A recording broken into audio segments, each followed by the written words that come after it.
सभी ग्रंथों में से श्रीमद् भगवद गीता को सबसे महत्वपूर्ण माना जाता है क्योंकि इसमें व्यक्ति के जीवन का सार है और इसमें महाभारत काल से लेकर द्वापर में कृष्ण की सभी लीलाओं का वर्णन किया गया है। इसकी रचना महर्षि वेदव्यास ने की थी।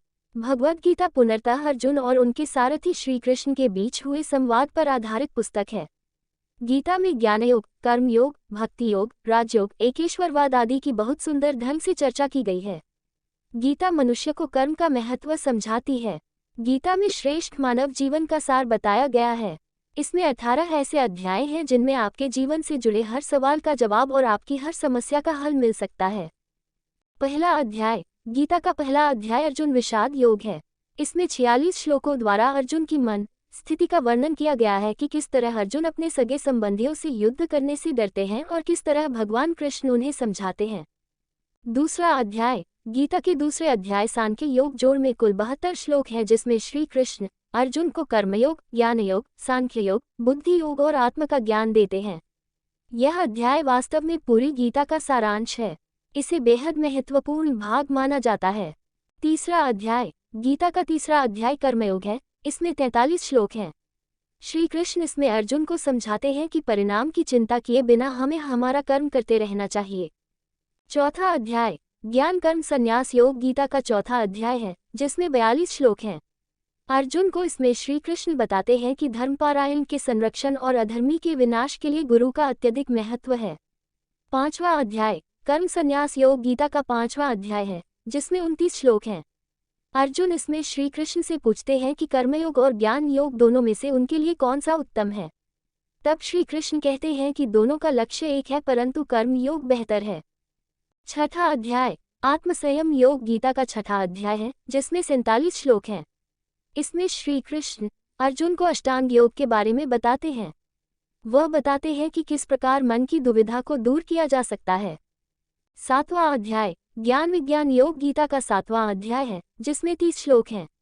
इसमें श्री कृष्ण निरपेक्ष वास्तविकता और उसके भ्रामक ऊर्जा जोड़ माया जोड़ के बारे में अर्जुन को बताते हैं। 8वां अध्याय। गीता का 8वां अध्याय अक्षर ब्रह्मयोग है जिसमें 28 श्लोक हैं। गीता के इस पाठ में स्वर्ग और नरक का सिद्धांत शामिल है। इसमें मृत्यु से पहले व्यक्ति को सोच, आध्यात्मिक संसार तथा नरक और स्वर्ग को जाने की राह के बारे में बताया गया है।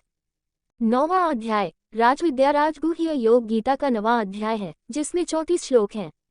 इसमें यह बताया है कि श्री कृष्ण की आंतरिक ऊर्जा सृष्टि को व्याप्त बनाती है, उसका सृजन करती है और पूरे ब्रह्मांड को नष्ट कर देती है। 10वां अध्याय। विभूति योग गीता का 10वां अध्याय है जिसमें 42 श्लोक हैं। इसमें श्री कृष्ण अर्जुन को ये बताते हैं कि किस प्रकार सभी तत्वों और आध्यात्मिक अस्तित्व के अंत का कारण बनते हैं। 11वां अध्याय। विश्वस्वरूप दर्शन योग गीता का 11वां अध्याय है जिसमें 55 श्लोक हैं। इस अध्याय में अर्जुन के निवेदन पर श्री कृष्ण अपना विश्वरूप धारण करते हैं। 12वां अध्याय। भक्ति योग गीता का 12वां अध्याय है जिसमें 20 श्लोक हैं। इस अध्याय में कृष्ण भगवान भक्ति के मार्ग की महिमा अर्जुन को बताते हैं। इसके साथ ही वह भक्ति योग का वर्णन अर्जुन को सुनाते हैं।